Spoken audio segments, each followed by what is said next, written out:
The dream bike is going to be completely different for every single person. It could be a bike that your favourite pro raced on. It could be a bike that was once too expensive. It could be a super light bike, or a bike which you really wish you had as a kid. Or in my case, all of the above. And this is what I chose. So in this video, I'm going to explain all the details around the bike, explain what makes this bike special to me, and also tell you why I think second-hand bikes are amazing. So here it is, a Trek Madone 5.9 from the year 2004.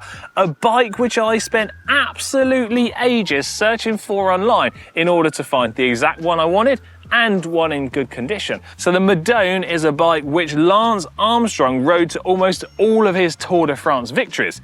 Victories which have then since been taken away from him. But hey, that's not the bike's fault, is it?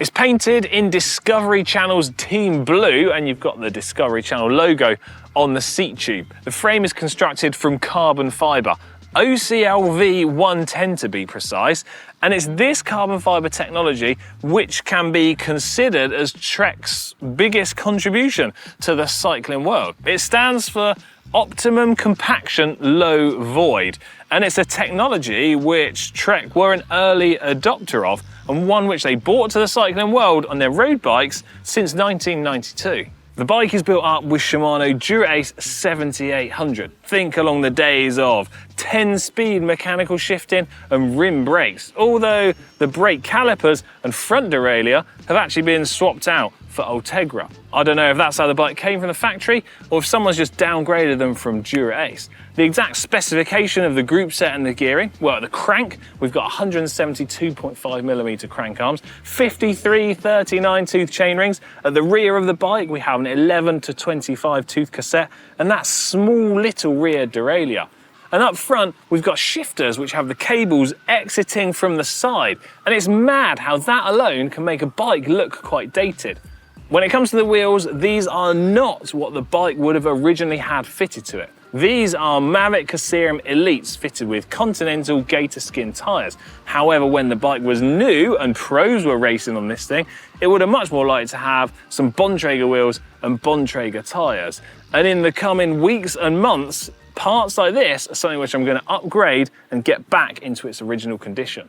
Up front, we've got these beautiful Dura-Ace shifters with this shiny finish on, which is a little bit scuffed, and I'm going to polish up when I get to restoring some of this bike. In terms of the handlebar and stem, these are from Bontrager, which is Trek's in-house componentry brand. They're both made from aluminium, and they're the Race Light branded version. The seat post is not the correct one, which should be going with this bike. Fitted to it is a Ritchie carbon fibre seat post and a Selle San Marco saddle, both of which I think I'm going to swap out at a later date.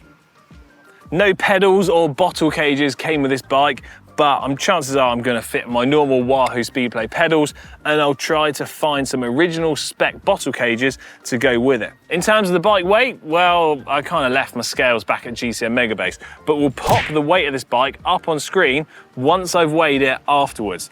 Now, it's kind of mad to consider how light this bike feels compared to a modern equivalent, especially when you consider that I paid just £500 for it.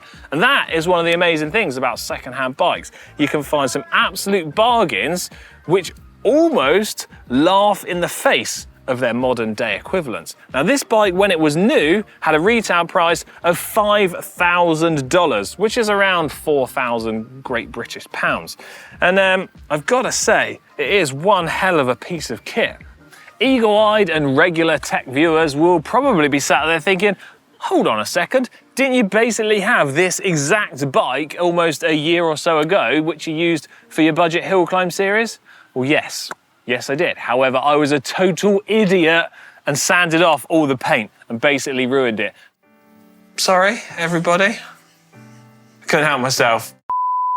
So, what is the actual plan for this bike? Well, I'm kind of going to be spending time getting it back to its original condition, restoring parts and upgrading some key areas to not only get it how it was when it was new from the factory, but also in a condition that I feel like I'm happy to ride it on a fairly regular basis. which also means I'm then going to be able to see how this bike stacks up and compares to a modern day equivalent. Now, if you want to see that and see the progress of how this goes, well, there's one way to solve that, and that is to subscribe to GCN Tech so that you don't miss out on the videos when I eventually get to that position.